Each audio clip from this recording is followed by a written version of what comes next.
do not hear you, Dr. Bedkar.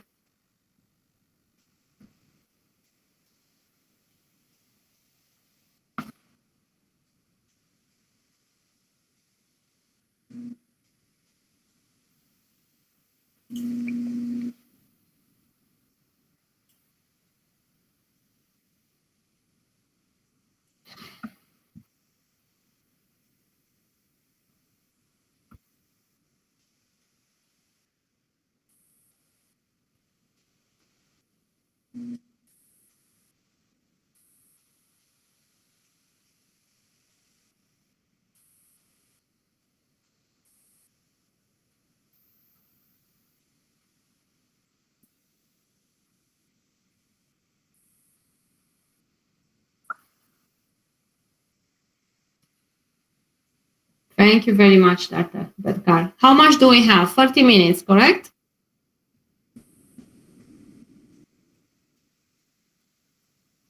Okay, great, great.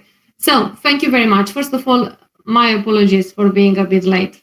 Technology was not working with me today, but I hope right now you can hear me and you can hear me well and you can also see me. Thank you very much, Dr. Bedkar, for the introduction. It's a pleasure to be invited. The first time was in 4th of February, so now it's 6th of June. The topic is indeed how to manage difficult discussions at work, and it's a topic which it's important, doesn't matter where the work it is. It can be in a business environment, it can be in an academic environment, but more than that, difficult discussions we might have even at home, yeah, or with our friends. So it's a topic which I think whatever we can apply learnings everywhere. And to give you a bit of context, why I think I am capable of talking about this particular topic, I spent almost 3 decades, 28 years, in male-dominated industries. I work in constructions, I work in packaging, and I work in agribusiness. And many times I was the only woman in a room, or I was one of the few women in a specific role, and managing difficult discussions became not just a skill, sometimes even a survival strategy. And speaking of survival, and speaking of having difficult discussions even outside work, I was sharing with a friend that I'm going to do this talk today, and he told me that why not just tell them to do what I'm doing when I'm discussing with my wife, agree with everything. But in the business world, at work, you cannot do that. You cannot agree with everything the other party says. You will have difference of opinions. To finalize my introduction, I have a background as an engineer by education. I have done business studies, including an executive MBA. In corporate, I held various roles, including plant director, and for the last 13 years, I was managing director and executive board member. Today, I'm an consultant, an independent consultant. I'm an expert in strategic leadership and sustainable business growth, and I'm also pursuing a doctorate in business administration. When I started work in the corporate world, I had my first encounter with the performance evaluation system. I think many of you will know about it. And that system included some criteria to evaluate my performance and everyone else's performance. And one of those criteria was how well was I transforming challenges into opportunities. And challenges included difficult discussions. So how well did I transform these difficult discussions into opportunities of learn, of growth, of learning?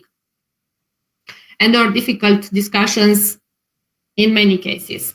Talking with superiors, talking with colleagues, older colleagues especially, about different subjects, voicing a different opinion. Yeah, that's something which sometimes is really tough. So coming back to transforming difficult discussions into opportunities, the case for me was first not how to do that, but how do I manage those discussions in the first place? Because you don't really get taught. Nobody's teaching you in school how to manage difficult discussions. You don't learn that in a classroom. It's learning on the job, learning with a lot of failures, learning with a lot of pain sometimes, lost nights. Lost nights because you are thinking, I have done this and that, or I have said this and that, and I shouldn't have done this, and I shouldn't have said this, and why did I do that? Yeah. So I think it happens really quite a lot. We think about these difficult discussions as being those moments when, you know, your heart is racing, your palm is sweating, and you get all kind of anxieties in your mind. But I would like to give it a definition when I'm thinking about it. So for me, the definition would be exactly this. A difficult discussion is any conversation where emotions are running high, stakes are significant, outcome is uncertain, and it always involves disagreements or different viewpoints. So there are these elements. You have emotions, you have stakes, you have uncertain outcome, and you have disagreements or different viewpoints. There is always more than one way of looking at these discussions because the number of people involved might differ. Of course, you always have minimum two. Yeah, you are not going to have a fight with yourself or a difficult discussion with yourself, although maybe sometimes, yes. The topics would be quite varied and the circumstances would be multiple. You can have it in an organized meeting. It can happen on the spot. It can happen in an office. It can happen outside the office.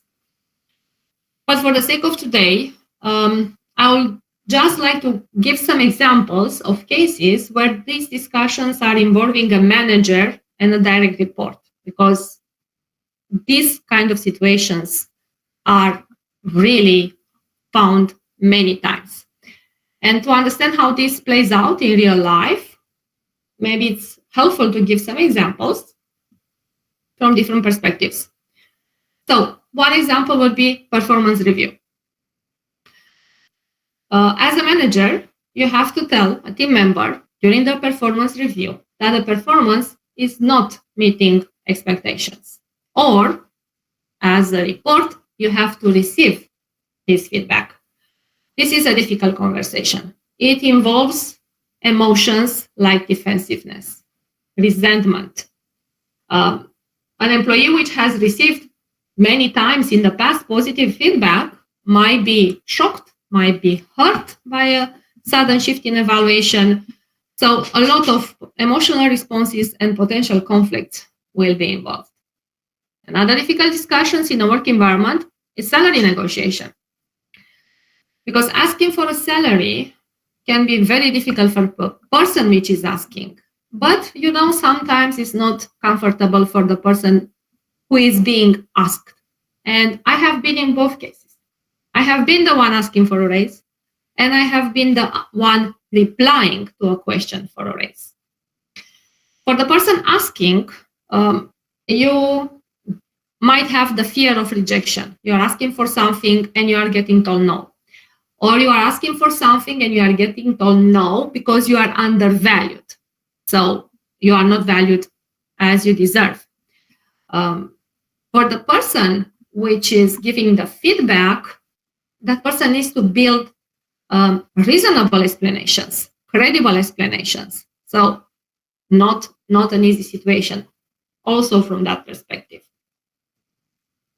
Another example of difficult discussions is conflict resolution. So two people which are not seeing eye to eye on a certain topic. Can be a project, can be a budget, many things.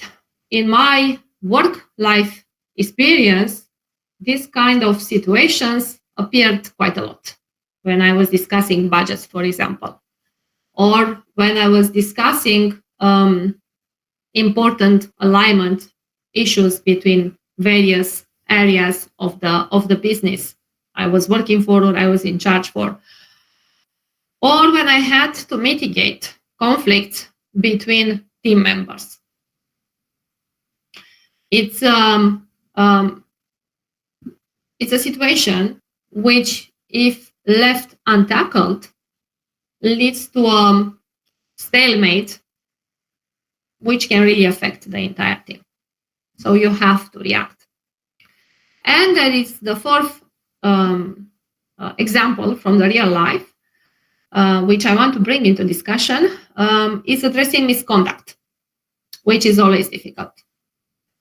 Because next to beyond performance evaluation or salary review or conflict resolution, you may have situations which are breaches of policy, which are not respecting internal rules and regulations. And of course, these are the most sensitive ones. On one side, you have to take care of the legality of the procedures, but on the other side is how you talk, how you address it. You require to be diplomatic, to be delicate, but it also requires a firm approach. And it also requires an open mind, because sometimes maybe you are wrong as a company or as a manager. Maybe there is no breach. Maybe situation is different. And if you persist with a certain viewpoint, of course, you are going to create a complexity which will be sky high. So all these examples, I think, helped you to put things into perspective and to understand how difficult it is for the participant in such discussion, the manager or the report or the colleague, how difficult it is to understand how to react, when to react, and sometimes with whom present. So how many persons to be there? It really requires thoughtful consideration. It's not something which you can jump into. And I understand how difficult it is to not jump into, because I have been there many times, and we are human beings, and we tend to have certain reactions. But it's very important that we learn how to manage ourselves first. It's very important that we learn how to keep a critical distance from the topic, which allows us to put a reason behind before emotion, and allows us to transform this discussion into something which is constructive and maybe sometimes even an opportunity. And I can tell you that it's difficult to do so for both men and women, managers, leaders. It's even more difficult for women to manage such discussions, because sometimes their responses will be subject of various scrutinies due to biases or preconceived ideas. And one of the preconceived ideas, which I think it's most of the time used when looking at a woman, she is emotional. So even more, learning how to deal with these situations is critical. There are 3 lessons, extremely important, which I have learned that will always help in these situations. And the first lesson, I think it's pivotal, extremely important, is never neglect and never postpone such discussions. I have done during my career some media trainings. I was in a position of manager, of general manager, and I had to know how to deal with media inquiries. And one thing I have learned is that to own the narrative, you have to be the first with the message, because otherwise you are going to be caught in a cycle of reacting to other people's narratives without breaking that cycle. And this principle, I have learned that it is applicable to workplace discussions. Because when you delay action, when you postpone, or when you do nothing, you let everybody else lead the narrative, but you the manager, or you, the report, if you are the one which needs to initiate. So the person which needs to initiate such discussions must do it. Not wait, not postpone it, not neglect it. It's really counterproductive. That's the first lesson. So we cannot run We cannot run and we cannot hide for them. The second key lesson is learn that in such cases, people are they tend to have some very predictable behavior patterns.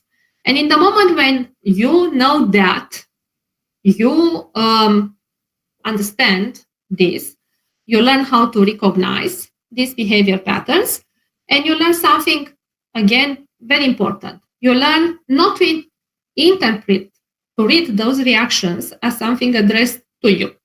They are human reactions.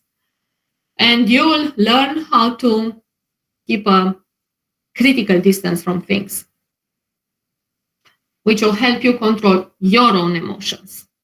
Because in a discussion with two people, there are always emotions on both sides. And what kind of behaviors we can see? One would be fight or flight. Some people may become aggressive, and that is the fight behavior. And other people might avoid the discussion. That is the flight. So this is really something natural. It's something which our brain has been taught for millennia to respond as the way to respond to threats. And you can see it. You can see it in the defensive posturing. You can see it in the outburst of anger. You can see it in a complete withdrawal from conversation. So learn how to recognize it and learn how to learn that if it is a fight or if it is a flight reaction, because your response will have to be based on the type of behavior you receive. Then there is defensiveness. Some people might react defensively, making excuses or denying the issue, starting listing reasons why you are not right, rather than acknowledging what they are told and looking for ways to improve. So learn to assess and evaluate this behavior as well. You might have emotional responses with tears, with anger, with frustration, with silence. You might even have physical responses. Somebody might be in a situation when physically he or she starts to feel not good in that situation. These are very challenging to manage because really they are sensitive. They will derail the discussion. They will make it harder to focus.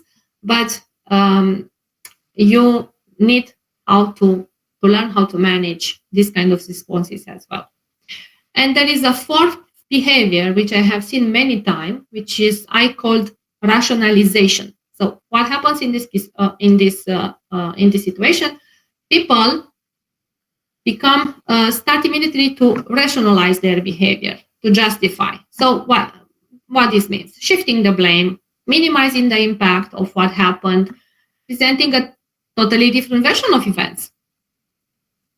So again, important to recognize the behaviors which you will see at the other party when such a discussion takes place. Understand if it is a fight or flight, if it is defensiveness, if it is an emotional response, if it is a rationalization. And by the way, when you are doing this for the other party, you learn how to do this for you, because you might have the same, or you might be perceived that you are having the same behavior. So again, what I would like to say is don't take it personal, keep a critical distance, be calm. And a very important element to maintain this is to prepare well. There are discussions for which you can prepare and you can plan them. There are also, of course, discussions when you cannot prepare for, you cannot plan them. They will happen anyway. But once you have learned how to mentally get ready for such situations, when you have learned how to do the preparation, how to conduct the conversation, how to do the follow-up, you will see that it becomes sort of a second nature. And even if you are taken by surprise and things are happening, you will go back to those mechanisms you have created, because there is no other way of dealing with it. You cannot shout. You cannot scream. You cannot do other things. Not in the workplace. You have to manage it professionally. And once you have learned how to do it, it will really be the second nature. You need to put effort into that because it's not easy, but it will become the second nature. And when we talk about preparing, I think it's important to look at it like a threefold strategy, like 3 pillars strategy. So there is the first pillar: do your preparation, lay the groundwork, don't work into a discussion without it. That means know your facts. So gather all the relevant information, all the data that you need to support your point, because this builds credibility and keeps the conversation objective, not subjective, objective. Then second arm of that pillar is anticipate the reactions. Remember what I have told you earlier about the behavior which people might exhibit or actually will exhibit. You already know people in your team. You already know people you are working with. So basis on their personality, past behavior, circumstances, you can make a pretty good guess of what the reaction will be, and you can get ready for it. So these are important, really, really important. Then you need to do clear objectives. You need to set clear objectives because you are starting a discussion, but for what purpose? What is the reason? Just to discuss? Just to inflate something? Just to create a conflict? No, you have some objectives which are achieving something from that discussion. And having these objectives gives you support in steering the conversation. You are not going to go left and right. You will be on the target. And then, if you can, choose the right timing and setting because they really can make an impact. So if you want to talk about performance with somebody, you'll not do it in a meeting room with everyone else. Or if you want to ask for a salary raise, you will not do it in a hallway with everyone else. You need to choose the best timing and the best environment. And if you are, especially if you are a manager, if you are in a position of power, inform people in advance. Do not ambush them. Sometimes, especially when we talk about misconduct, you will proceed in this way. But in all the other situations I have explained, the most productive way is to inform people. Give them time. Do not tell them, I need to speak with you now in 5 minutes about, I don't know what kind of important situation. Tell them, let's meet in 1 hour in my office or in the meeting room. So these are the 4 key elements of the preparation pillar. Know your facts, anticipate the reactions, set clear objectives, choose the right timing and the right setting. Then what do you do during the discussion? Because you have done everything we have talked about, and now you are in the discussion phase. So what do you do now? First, manage your emotions. Stay calm, stay composed, because if you do that, the other person will stay calm too. You know, it's always behavior generates behavior. So if you behave in a certain way, the other person most likely will behave in a certain way, in the same way. So stay calm, stay composed. Do active listening, which means listen to understand. Many times people listen just to use the replies they already have prepared or to say what they have already decided that they want to say. But this is not constructive. This will not bring you a good result. So make sure you really listen and you really understand. And while you are doing that, show some empathy. Avoid blame. This means use the I statements. Don't say you have not achieved the deadline. Say, I am concerned that deadline is missed. So don't tell to the other people you have done this bad. express your concern in relation with the situation you want to talk about, because this will reduce defensiveness and will open the door to a constructive dialogue instead of closing the door.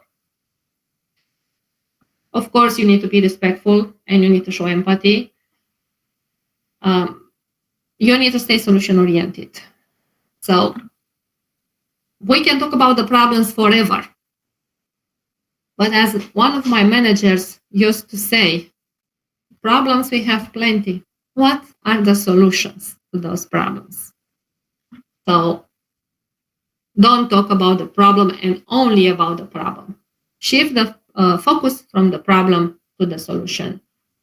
In various ways you can do that, including with open-ended questions like, how can we improve this?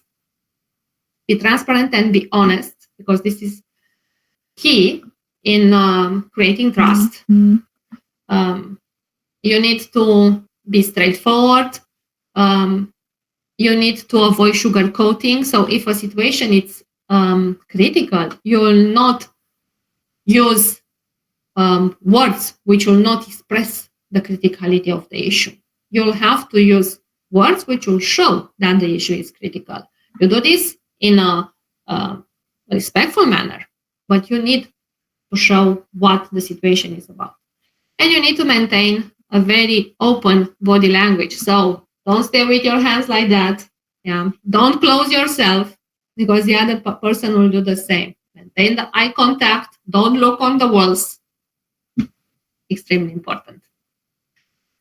So again, what do you do during the discussion? You stay calm and composed. You do active listening. You use the I statements. You are respectful and you are empathic. You stay solution-oriented. You are transparent and honest, and you maintain an open body language.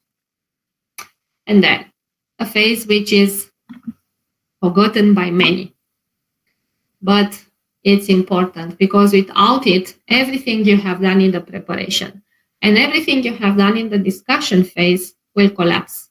Is the follow-up. This is the third pillar. Because if you don't do the follow-up, it's like dropping the ball. What does it mean, follow-up? It means, first of all, you are summarizing the key points, you are recapping them, you are listing the agreed-upon actions. That will ensure clarity and mutual understanding. I have heard many times an expression, manage expectations. In this situation, it's not about managing expectations. It's about clearly making agreements. Because expectations, if you say, I have managed the expectations, you are expecting something, the other person is expecting something else, and those expectations, instead of being the same, they'll be totally opposite. So summarize, make sure you have made agreements. And then do the follow-up. That means follow-up meeting to review whatever progress needs to be done. This will keep the line of communications open. This will show commitment. And once you have made that commitment, by the way, the commitment to do the follow-up meeting, don't say, oh, I have to cancel that meeting. It's not working. Or let's not do them at all. No, you have to do it. Because otherwise, again, everything you have built in the first two pillars will totally disappear. And important, reflect and learn. As I have said in the beginning of this talk, nobody teaches us in a classroom how to deal with these situations. I'm telling you things I have learned. I'm sharing what I have learned. But everybody has his or her own experiences. Circumstances are unique. Cultures are unique. Workplace culture is unique. So we all need to reflect and to learn from these situations. And what I would like you to remember is, whatever you do, whatever you face, do not forget something very important. People want to be respected. They want to be known and heard and appreciated for what they bring and for what they do. So make sure that all this is transparent through what you are doing. Sometimes you may think that the other person is not showing you the respect you deserve. It's not hitting you, but that doesn't mean that you will behave in the same way. You will behave in the constructive way, and sooner rather than later, behavior will generate behavior and you'll bring you results. And because I mentioned that there are some differences between men and women in how they are perceived, there are also some nuanced differences in how they are approaching these discussions. Women, specifically, they will leverage some unique strengths like emotional intelligence or empathy, relation building skills. Men will be more direct, more authoritative. They will be focused on task-oriented solutions. Neither style is right or is wrong. It's just different. And it's important to play on the strengths you have and to be aware, because this will make the difference. And again, what I would like to emphasize is extremely important to keep a critical distance from the subject and to manage your emotions first. I know it's difficult. I know it's easier said than done, but we have discussed how important it is. It's a must. So this brings me to the end of what I wanted to say. A bit rushed, considering the fact that I entered later than planned. What I would like you to go out with from this conversation is, one, difficult discussions are unavoidable. They are part of our professional lives. But I am convinced that with the right strategies and the right preparations, it can lead to better outcomes. The goal is not to avoid these discussions. This is simply impossible. The goal is to handle them. So thank you for your attention. I hope these insights were helpful. And I think there are some questions which are coming.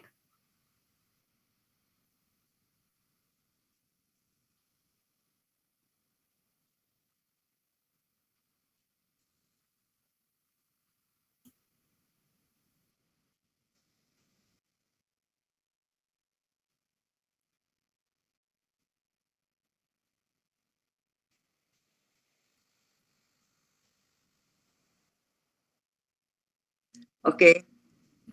How to handle the legal issues.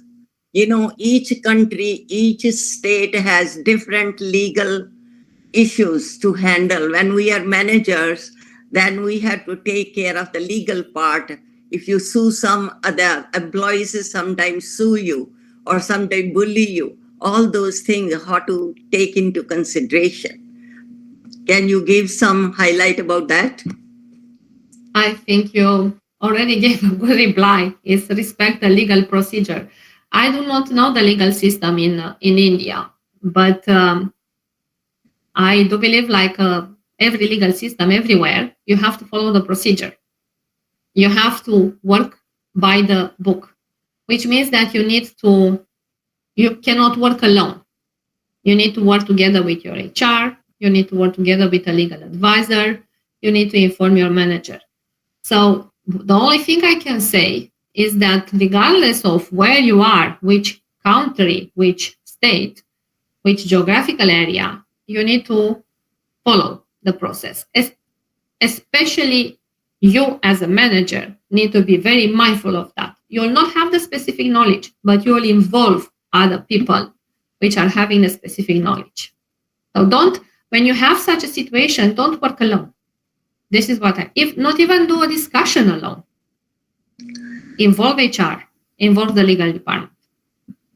Thank you very much. In America, everything you do, you have to first think about the legal aspect. And that's the reason I was asking you this question. I am from India and I was born, 80 years back. So things were different. But here I did all those things which you are doing and you have done. So every step, even if I am teaching yoga, I am touching a student, I have to have the permission before I could touch the student, because all those legal issues are so complicated. So that's the reason I was asking. But otherwise, your presentation is beautiful, amazing. Thank you. You are welcome. And I think you raised another point. You talk about people which are reporting to you, which might bully you. And I think that's a very important point, because oftentimes bullying is associated with the position of power, and the manager would be the one bullying. But it's also the other way around. Employees bullying the manager, yeah, or trying to bully the manager, yeah. So if such a situation happens, it can quickly escalate if you are not proceeding in a smart manner. And smart manner means share immediately. I know managers which are not doing that because they feel like admitting a weakness. This is not a weakness. This is a fact. This is a situation, and you have to talk about it. And you have to address it with, again, HR, legal department. So don't think that such situations will be handled by themselves, will be solved by themselves, and don't think about hiding such situations for whatever misconceived ideas that they will show weakness. No. The worst thing is to let them be, and let those people be, because it does happen indeed in this way sometimes. Thank you very much.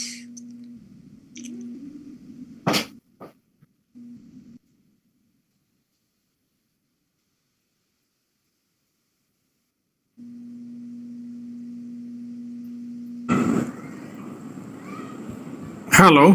Good evening, Dr. Petkar sir, Principal sir. Good. I think it is good evening at your place also. Must be how much? What is the time right now for you?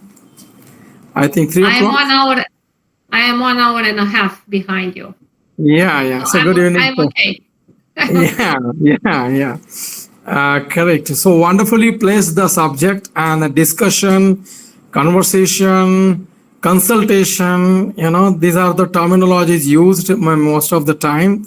But you are talking about difficult discussions. The difficult discussion usually it happens with the superior authority and the subordinates. That is, and the subordinate finds it difficult to how to place the subject in front of superior person, because that cadre problem is always there, and what they will think, that feeling is always there, that emotion is always there.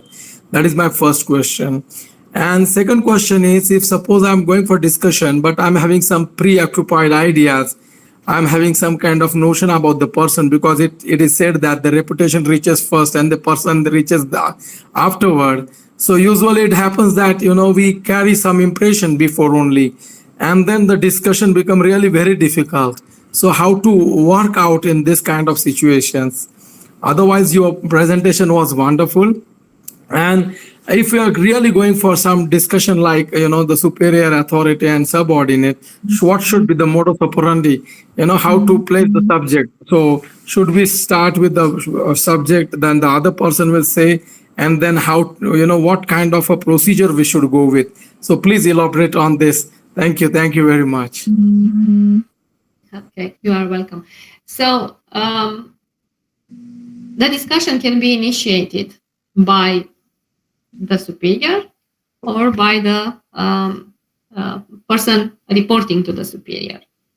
There is nowhere written that only the superior can negotiate a discussion. We have a voice as human beings, all of us, and we all can speak. And especially when the employee wants to initiate a discussion, I think it's important, or feels that he or she is entitled to initiate that discussion for, let's say, salary review or whatever other topic. Extremely important to do it.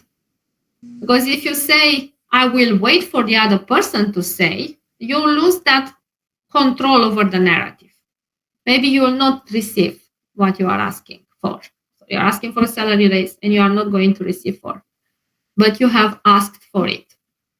So I would say, go for these discussions. It's important to have control on the narrative. It's important to speak what is it in your mind. Because if you don't speak what is it in your mind, nobody else will know. You also have to prepare. And the rules which I have shared are valid for both parties, are valid for the manager and are valid for the employees. So preparation is key. The employee will also have to go through the same phases of preparation I shared before. And yes, we might have preconceived ideas, but are they really preconceived ideas, or are they information based on our experience, on the personality of the person with whom we are talking? So keep an open mind, do the good preparation, have the courage to talk about things, be respectful, important, have arguments, important, gather your facts, and leave the discussion with an agreement. That's important. The agreement might be, is not let's take the salary raise request case. So the discussion might finalize with a no on that, but you still can make an agreement on when this topic will be revisited and rediscussed. So you always need to have something out of that discussion, something clear, an action step which is clear. Even if your request is not granted, okay, not granted now, or I'm talking about a promotion. When can I go back to the topic? Or what do I need to do to be considered for a salary raise or for a promotion? And how can you support me on that? So always have agreements. Never leave the subject lost. Yeah. So it has to be end with some agreement. Otherwise, it has no meaning of discussion. Correct. Perfectly placed. And very important, I've seen some people are doing flattery or something, like, they praise the person and then they start, or they, or just wishing is enough for them.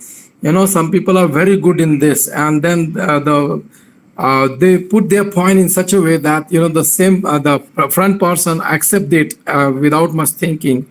So whether we should go with such a kind of strategy and tricks, or we should go with official, our professional way of talking and greeting them and then starting with our subject. That is one question. Another question, and very important, you said agreement, but of course a verbal agreement has no meaning as such. So when the discussion is over, I think we should go with a written agreement also. Thank you. You are welcome. Okay, more questions?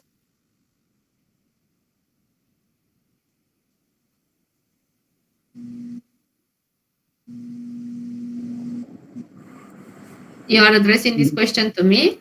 I was asking if there are more questions from the group.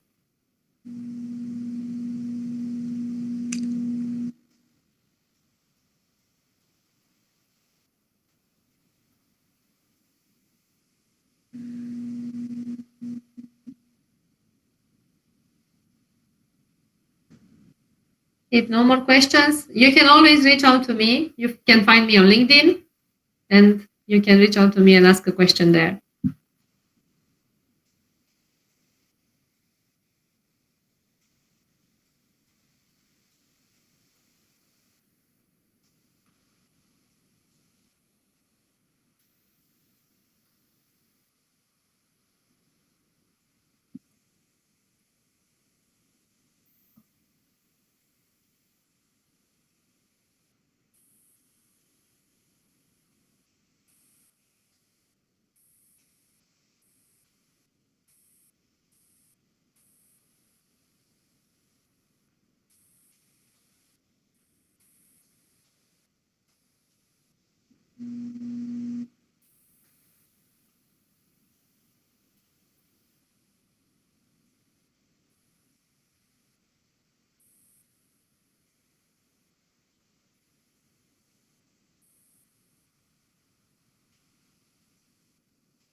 Thank you very much and have a great evening.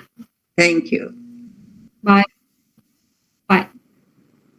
Thank you, Betka sir. Thank you, ma'am.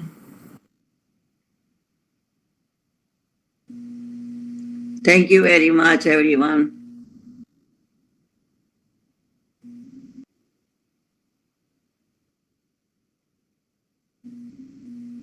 Yes, yes. Yes, yes, yes, yes, please. Thank you. Thank you.